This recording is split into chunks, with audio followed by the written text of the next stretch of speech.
ఇప్పుడు కొత్తగా ఒక చట్టం తీసుకొచ్చారు. ఆ చట్టం మీ ల్యాండ్స్ అన్ని ఆయన పేరుతో రాసుకుంటాడంట కంప్యూటర్.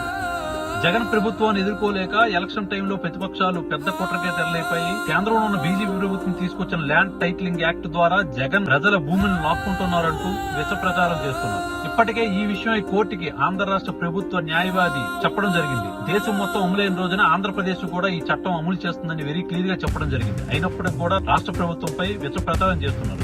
జగన్ ప్రజల భూములు లాక్కునేది మీకు తెలీదా? ఏదైతే బ్రిటిష్ వాళ్ళ కాలం నుంచి డాట్ ల్యాండ్స్ గా చుక్కల భూమిగా నిలిచిపోయిన రాష్ట్రంలో 97,000 రైతు కుటుంబాలకి 2,06,000 ఎకరాలు 22A నుంచి రిమూవ్ చేసి వాళ్ళకి శాశ్వత భూ హక్కు ఇచ్చింది జగన్ ప్రభుత్వం కాదా?